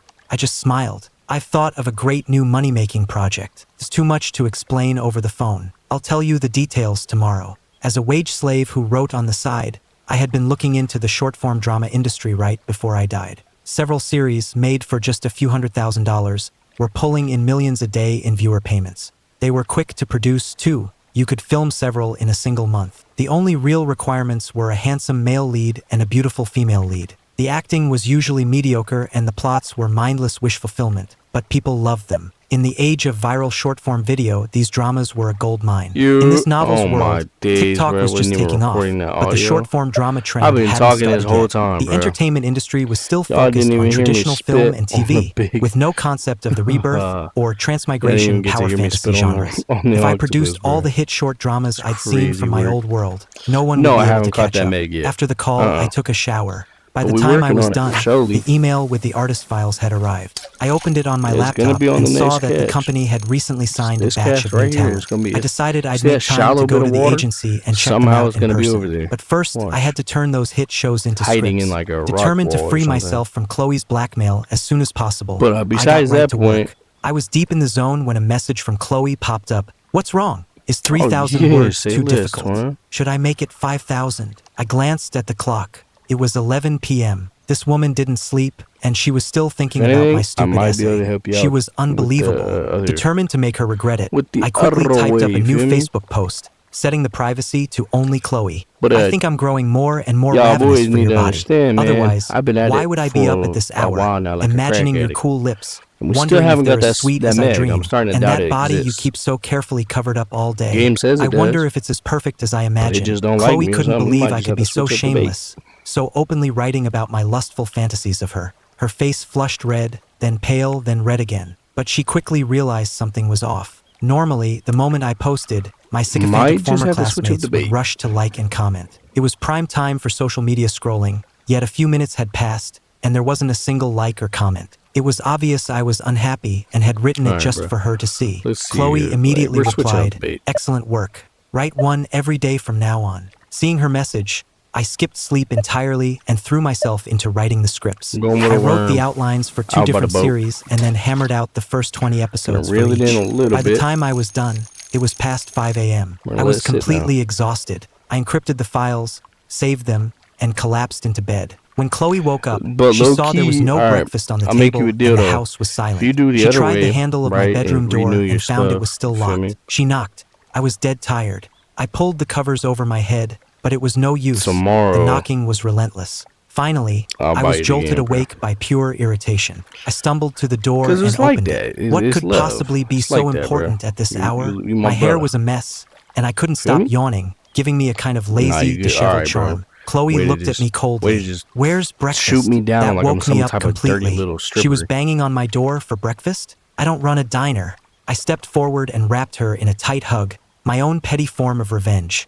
There's no breakfast. Why don't you have me instead? For a second, Just do Chloe it so seemed we dazed, can but then the feast, familiar, twin. And reflexive then, nausea kicked in, and she shoved me oh, away. yup, much Are you love, brother, sure? much love. Chloe's voice was laced with a threat. I But just gritted do my it. teeth. I'll go Don't make think you about it, something be now. about it. I hadn't set foot in the kitchen since I arrived in this world.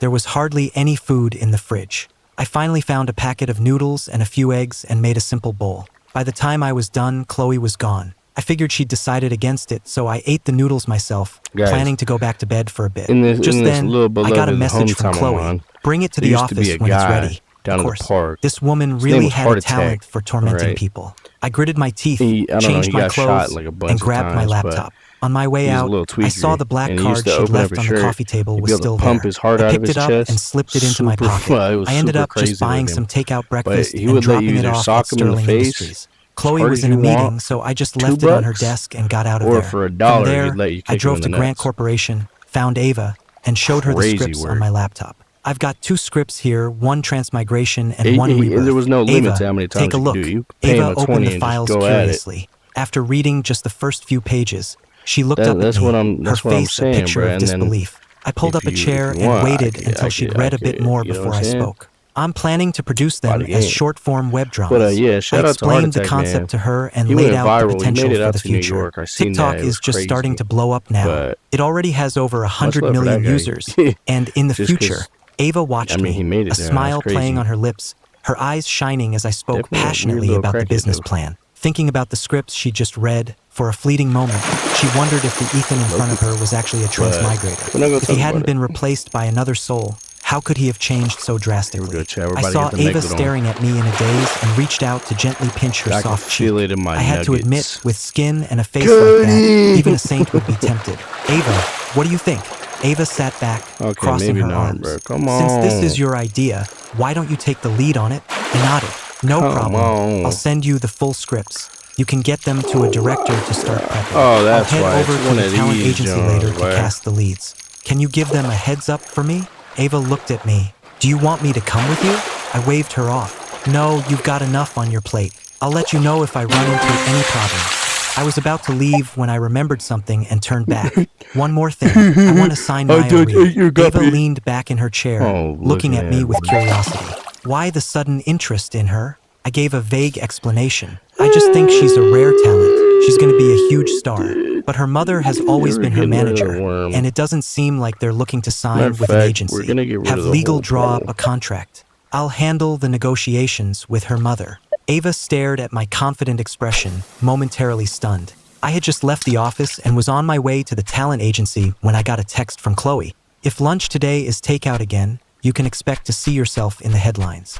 I gritted my teeth. That woman was truly dedicated to making my life miserable. I checked the time, then went to a luxury department store and spent over $100,000 of her money on gifts for my parents before heading back to their place to freeload a meal. Oh, headset My mom, battery low, seeing me chat. return with a We don't happy like that. expression and gifts in hand, assumed Chloe must be with me and kept glancing towards the door. Ethan, are you here by yourself? I waved my hand. She was too busy you to know we come. had to My tell mom came you. over, smiling. You coming home is enough of a gift. You didn't have to buy us anything. We have everything we need. She said she didn't need anything, but she held the designer bag I'd bought her, turning it over and over, a massive smile on her face. She declared that all her other bags could be retired now. She loved this one so much. The staff chimed in with praise. Ma'am, that bag is beautiful. It goes perfectly with your outfit. My mom stood up, holding the bag and admiring it in the mirror.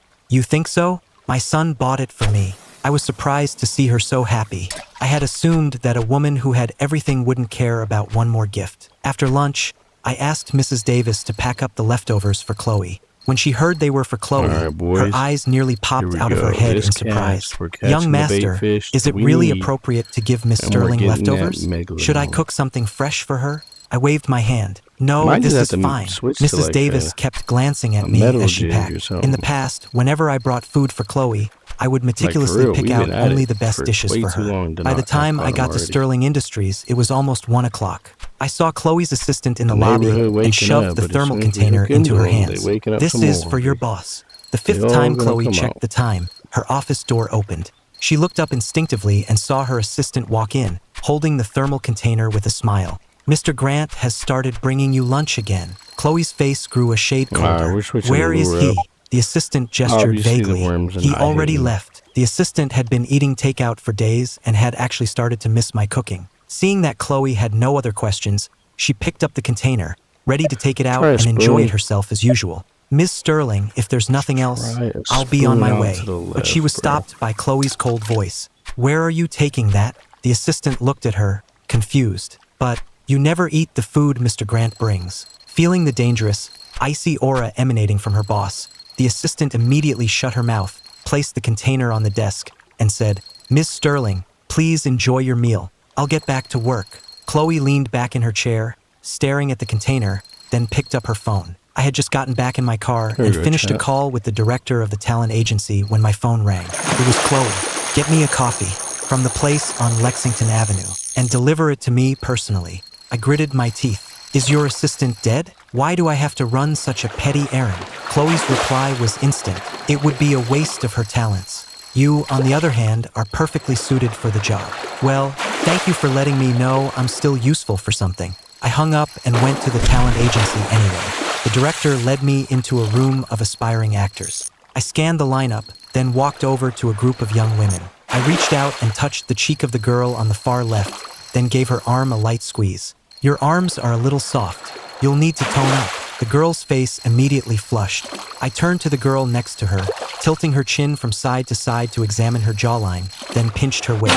You're also a little soft. You'll need to lose some weight. The girl couldn't help but ask, does our figure matter that much for acting? I gave her a look. That depends on the role you want. If you're happy being an extra, then no. But if you want to be the female lead in a romance, then yes, looks and figure are everything. I was disappointed. The gap between their headshots and reality was significant. Either their faces weren't quite right, or their figures weren't up to par. These short-form dramas were cheap productions with laughably low pay, so no established actor would touch them. That meant the newcomers had to carry the show with their looks. If they weren't attractive enough for me, a male viewer, to find appealing, how could we expect the audience to be satisfied? The leads had to be gorgeous. After I had assessed everyone, I finally explained my purpose. I'm planning to produce a few short-form web dramas. We're not talking about traditional, hour-long episodes, but short, viral-style content for platforms like TikTok. I was in the middle of my pitch when another message from Chloe came through. I asked you to get me a coffee. Did you go to another country to get it? I quickly replied, stuck in traffic. Give me another half hour. I locked my phone and continued with my presentation. The shooting schedule for each series is about 7 to 12 days. The pay ranges from a few hundred to several $1,000s a day, depending on the role. Anyone who's interested in getting some on-camera experience can sign up with the director. With Chloe's threat hanging over me, I wrapped things up quickly and left. By the time I got to her office building, the delivery guy was already waiting outside. I tipped him, grabbed the coffee, and rushed upstairs.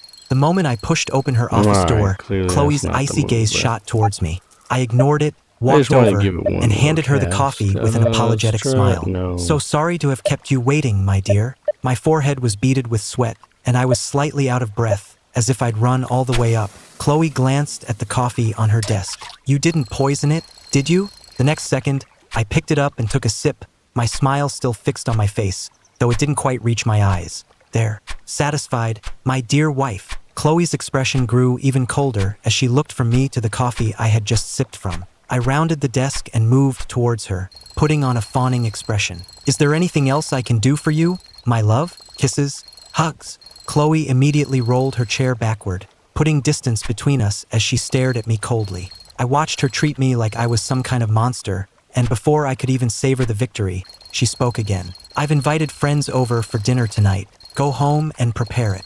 I gritted my teeth, forcing my anger down and keeping the servile smile plastered on my face. Of course, my dear. How many friends? And should I prepare Chinese or Western food? Chloe waved her hand dismissively. 5 or 6 of them. You figure it out. I nodded. Yes, of course. I'll go home and start preparing right away. The moment I turned my back, the smile vanished from my face. This woman was relentless. I couldn't let her spend all her time tormenting me. I had to create a distraction, something to make her focus her attention on her beloved male lead. After I left, Chloe casually picked up the coffee and took a sip. A moment later, she realized it was the same cup I had drunk from. Her expression turned stormy, and she immediately pushed the cup to the far side of her desk, not touching it again. That evening, when Chloe got home, she was greeted by the sound of upbeat music coming from the living room. I was nowhere in sight, but the delicious aroma of food wafted from the kitchen. She walked to the kitchen doorway and saw 2 beautiful women she didn't recognize, cooking. One of them was feeding me a bite of a freshly prepared dish. Delicious, I exclaimed. You're so beautiful and have such a great figure. You don't look like a chef at all. I thought I'd been scammed, but you've clearly got real talent. The woman smiled. Mr. Grant, what do you think I do for a living? I smiled back. With your looks, it would be a crime if you weren't a model. As we were chatting, I felt a prickling, cold sensation on the back of my neck. I turned around and saw Chloe standing there, her face so icy she looked like I owed her $1 billion. The moment I walked over, Chloe sneered at me. I told you to cook dinner and you bring home 2 women? You really know how to enjoy yourself. Should I call a few more for you? Just as she reached for her phone, I grabbed her hand. What are you talking about?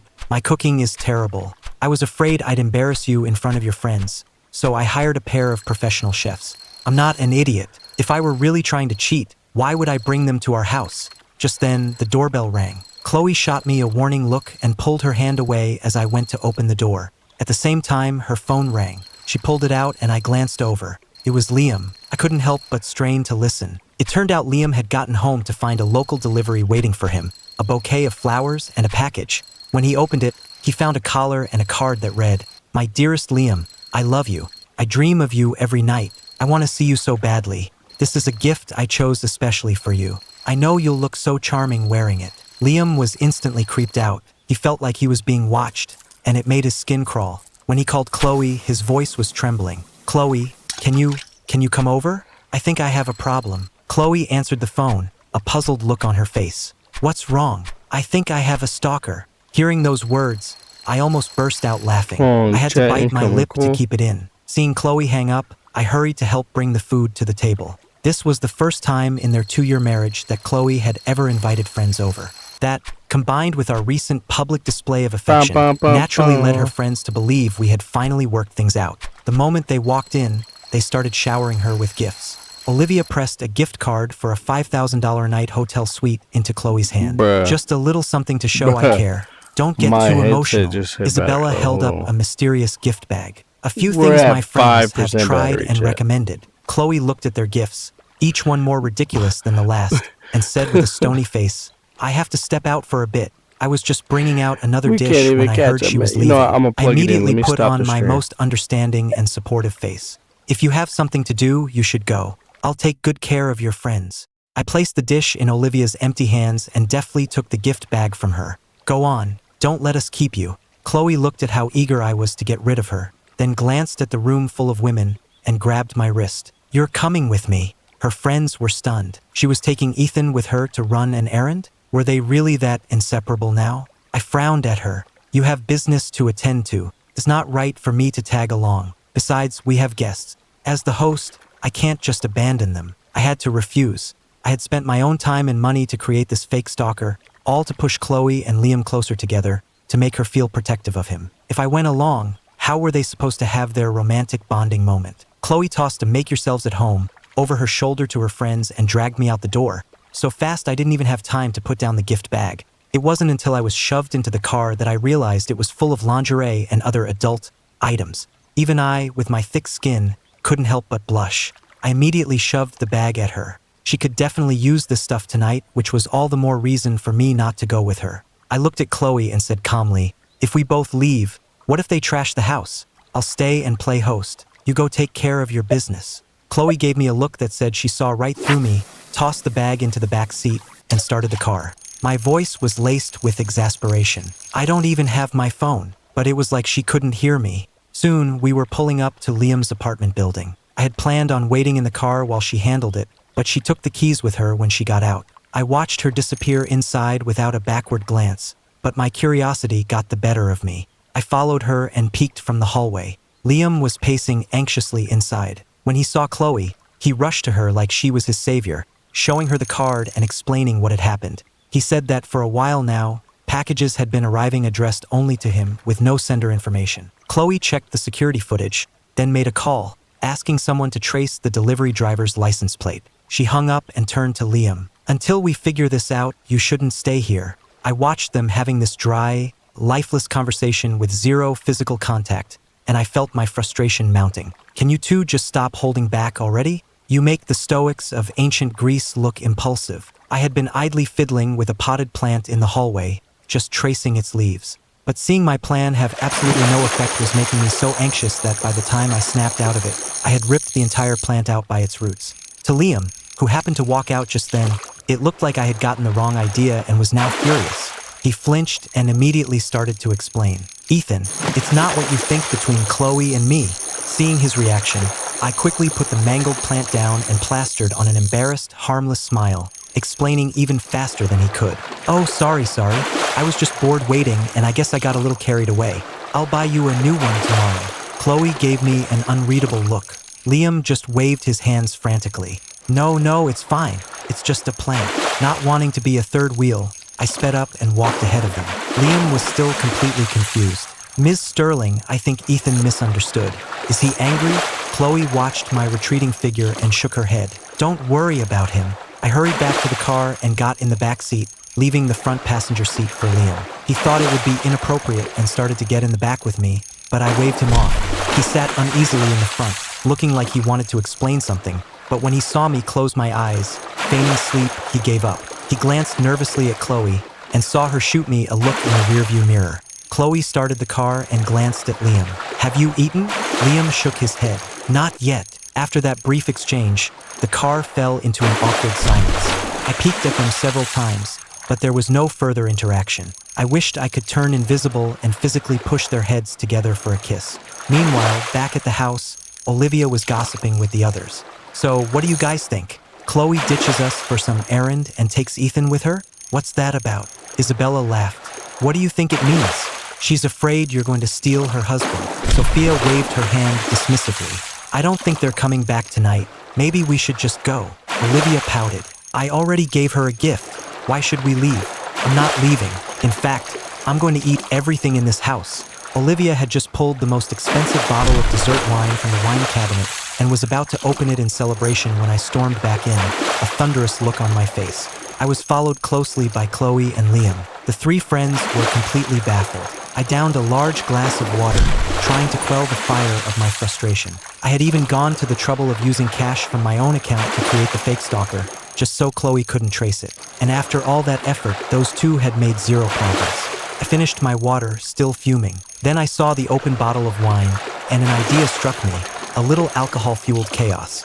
Liam's first instinct in a crisis was to call Chloe, and the moment he called, she had dropped everything, including her friends, to rush to his side. If that wasn't mutual affection, what was?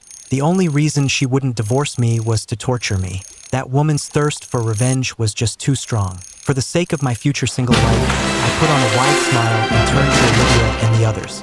"You've already started? Great. I'll go grab a couple more bottles. No one's going home sober tonight." The three of them stared, baffled, as I cheerfully went to the wine cabinet. Olivia looked completely confused. Did Chloe just take her husband to go pick up her love rival? Sophia smirked. Maybe she's decided she wants to have her cake and eat it too. By the time Chloe and Liam came to the table, I had returned with 2 more bottles of dessert wine. I took a seat at the far end, leaving 2 empty chairs side by side for them. Chloe sat down, and Liam took the seat next to her, greeting her friends a little awkwardly. Olivia said politely, "We've heard so much about you, Mr. Carter. It's an honor to finally meet you."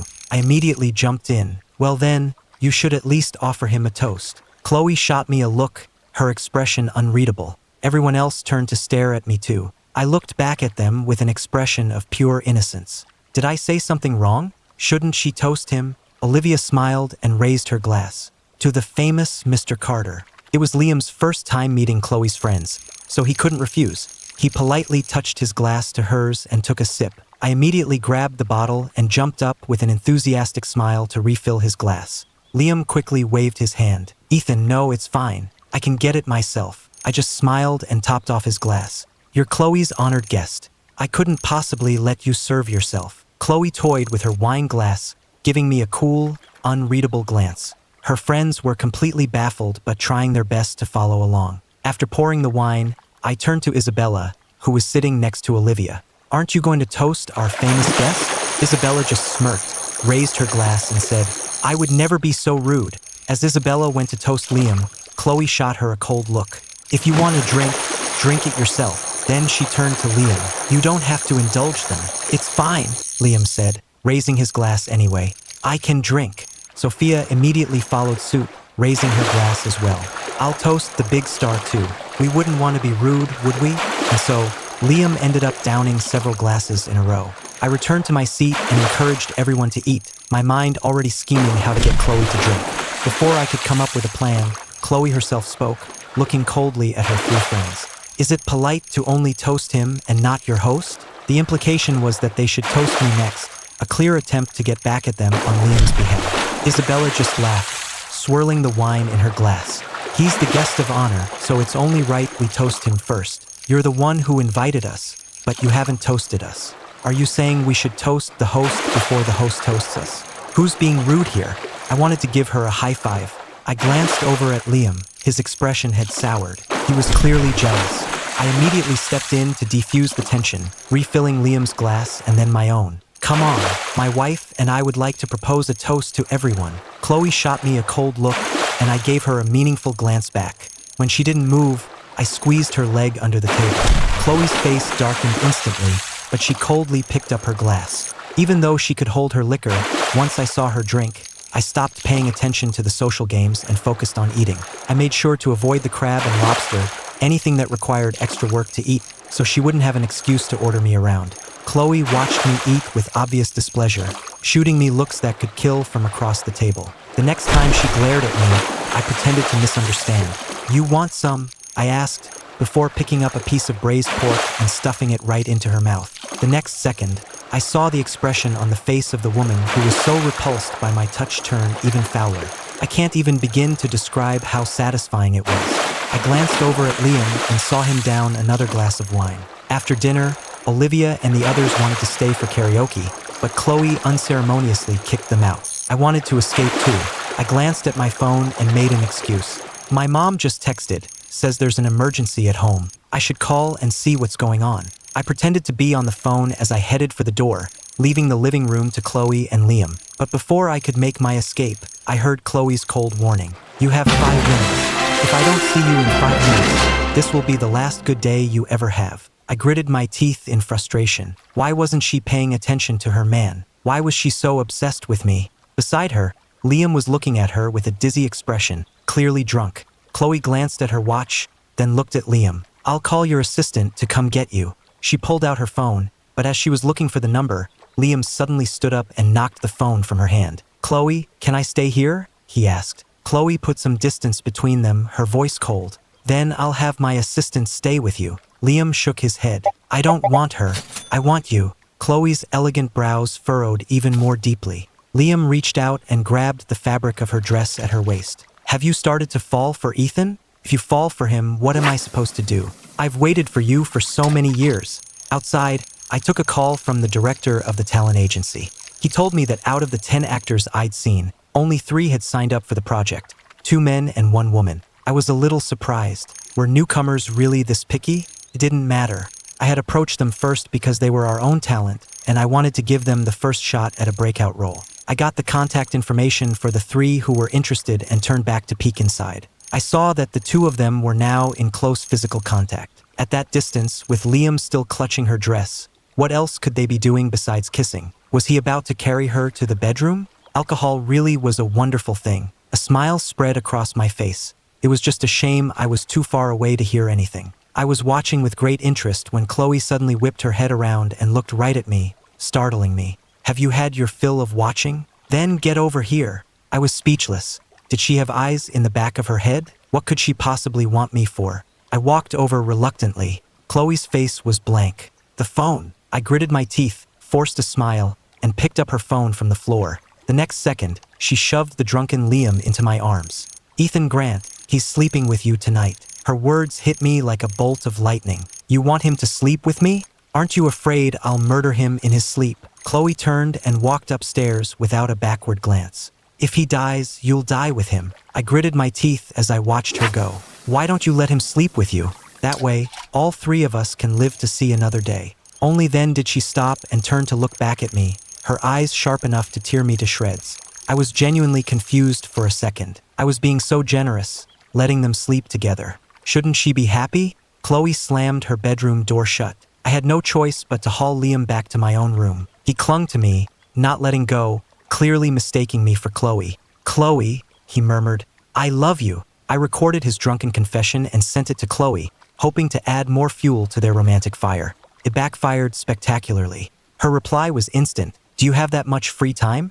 Have you written today's Facebook essay yet? I see you're quite good at complimenting women. 500 words on that topic should be no problem for you. I gritted my teeth and copied a template for praising a woman's beauty from some romance novel, then added some extra cringy lines about craving her body just to disgust her. Your face is a masterpiece sculpted by angels. So perfect it makes the heavens weep with jealousy. The Pacific Ocean is just a puddle compared to the drool I've shed for you. Can you please stop stealing my very soul? I sent the message and angrily shut off my phone, only to see Liam's fair, delicate face leaning in towards mine. I glanced at him and had to admit he really was a star for a reason. His face was prettier than most women's. His skin so flawless and dewy it looked unreal. Liam murmured, his eyes hazy as he looked at me. I've loved you since the first moment I saw you. I really, really love you. With that, he puckered his lips and leaned in for a kiss. Whoa, whoa, whoa. Liam, what are you doing? Just as I was trying to fend him off, the door to Chloe's room opened, and she stepped out onto the landing. Ethan, what did you just? She froze mid-sentence, staring down at us. I was out the door first thing the next morning. There was still a year before the all-out business war between Sterling Industries and Grant Corporation described in the novel. In that time, I had to make our company strong enough to withstand the attack. I decided to start with the media division, and my first move would be to sign the popular young actress, Maya Reed. In a private room at an elegant tea house, I reviewed the contract proposal for Maya Reed that the agency director had given me. I remembered her story from the novel. She was a former child star, a constant presence on the big screen from a young age. But behind that sunny, smiling facade was a pair of parasitic parents. They had crushed her dreams, turning her into a money-making machine with no regard for her feelings, which led to a long battle with depression. The final straw was when they forced her to entertain a powerful industry mogul, after which she took her own life. Reading her story, I felt like she was a reflection of my own past life, and I had cried for her. I had called and arranged a meeting with her mother for that morning. An hour later, Maya's mother, Diana Reed, finally arrived. When Diana Reed saw it was me, a look of instant disdain crossed her face. She was clearly thinking, why is it the Grant family's useless, good-for-nothing heir who bought his way into a marriage? Where is Director Miller? She asked. I gave her a cold look. Thinking of everything she had put her daughter through, I didn't bother with pleasantries and tossed the contract on the table in front of her. Director Miller was busy. He sent me to talk to you. Diana Reed let out a short, derisive laugh. You? What do you know about this business? Despite her words, she picked up the contract. Her daughter's latest movie was poised to be a huge hit, and this was the perfect time to leverage that into a more lucrative deal. When she saw it wasn't a script offer but an exclusive agency contract, she tossed it back on the table and looked at me like I was an idiot. Mr. Grant, did you bring the wrong file? Director Miller said on the phone that you had a new project for us. I leaned back on the sofa and looked at her calmly. Let me be frank. We're not here to offer a role. We want to sign Maya.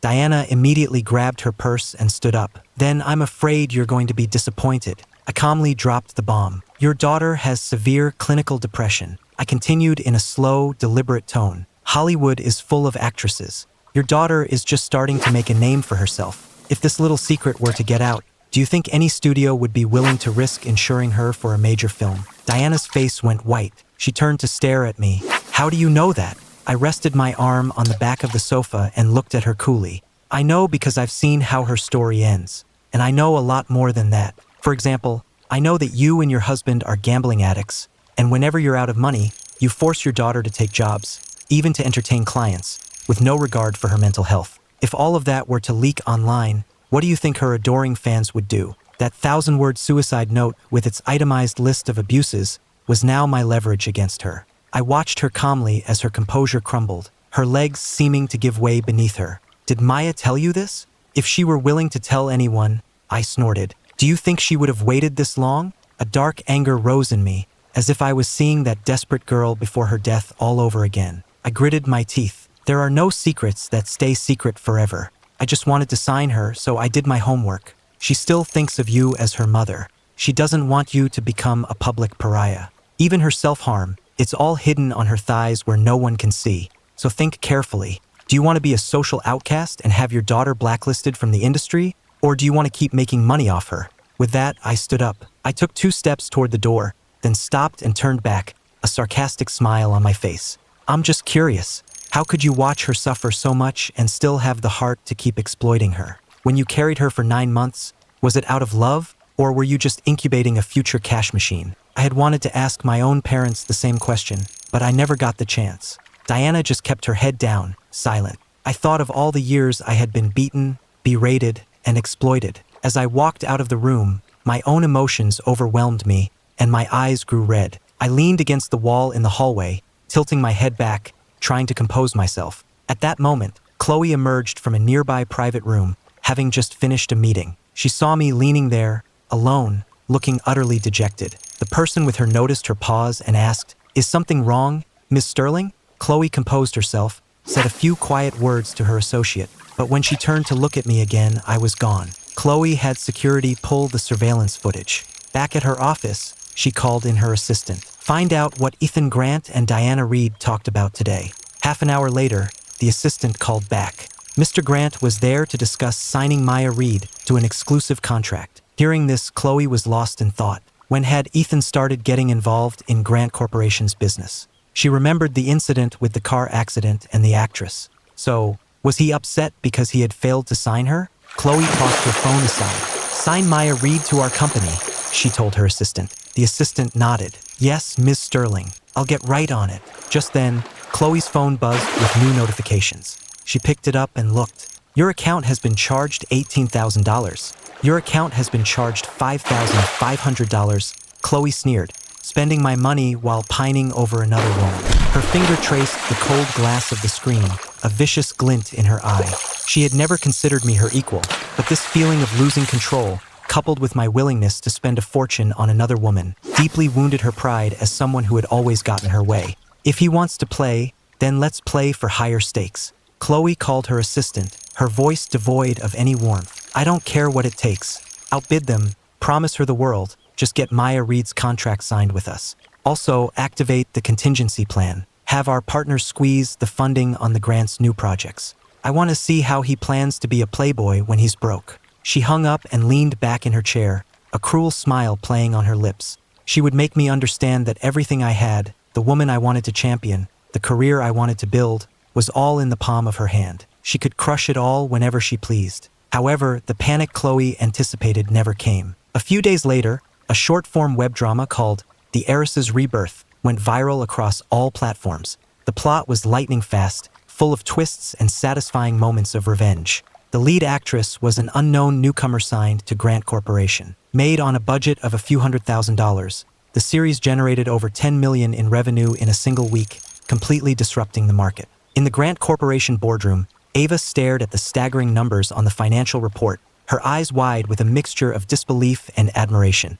She turned to me, calm and composed at her side. Ethan, I never imagined this web drama project of yours could be this successful. I just smiled and pushed a file across the table to her. This is just the beginning. Ava, our cash flow is back. Now we can go after the big fish. That big fish, of course, was Maya Reed. Chloe's attempt to poach her came quickly. Just as I'd predicted, Diana Reed called, evasively mentioning a better offer and trying to back out of our verbal agreement. I didn't argue with her. Instead, I used the contact information I had to reach out to Maya directly. We met at a quiet cafe. She wore a mask and a hat, looking nervous. I didn't offer her a massive, multi-million-dollar contract like Chloe's team undoubtedly had. I simply placed a detailed career plan and a comprehensive psychological rehabilitation program on the table in front of her. Chloe can give you money, but she can't give you a new life, I said, looking her directly in the eye. I know what you're going through, and I know your talent shouldn't be wasted. Work with me. I won't just make you a top-tier actress. I'll help you become a free and happy Maya Reed. We'll put together the best legal team to help you break free from the shackles of your family.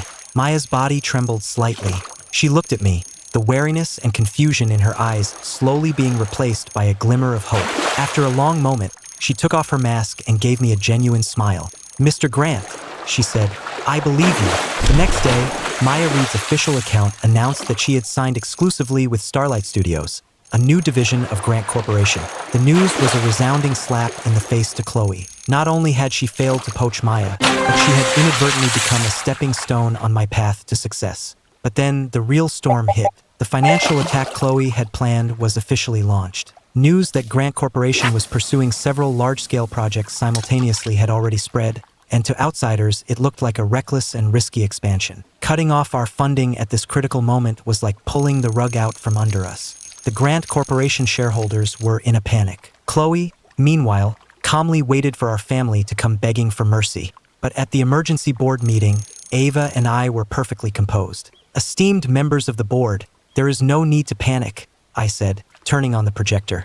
It displayed the clear profit curve of our web drama division and our substantial cash reserves. We never intended to launch all those projects at once. That was just a smokescreen. Ava continued, her voice clear and strong. While we had Sterling Industries' attention focused on our supposed expansion, we used the profits from the web dramas to quietly complete the acquisition of CoreSource Technologies. And that company happens to hold the core patents for Sterling's most important new energy project this year. The room erupted. Chloe's trap hadn't just failed to crush us. We had used it as cover to deliver a fatal blow. The lifeline of her flagship project was now firmly in our grasp. When the news reached Chloe, she crushed the glass she was holding, not even noticing the blood that trickled from her fingers. She had lost. In the world of business, she had been utterly and completely defeated. Humiliated and enraged, she finally played her last card. My phone lit up with the video files she had sent, the evidence of the original Ethan's crimes that could ruin me. The accompanying text was cold and vicious.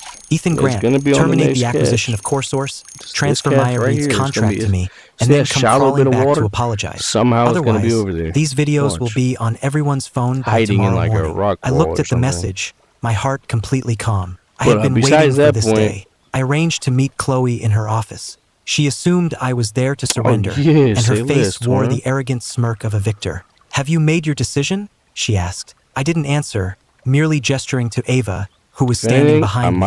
Ava placed a folder on the desk and slid it in front of Chloe. Miss Sterling, before you decide to burn everything to the ground, you might want to look at these. Chloe opened the folder, confused, and her face instantly went white. Inside were detailed depositions from the other individuals involved in the incidents from the videos. They all testified that the original Ethan's mental state at the time was extremely unstable, and that he had been maliciously provoked. More importantly, the folder also contained a professional analysis from a top psychiatrist, diagnosing the original Ethan with paranoid behaviors resulting from long-term psychological and emotional abuse.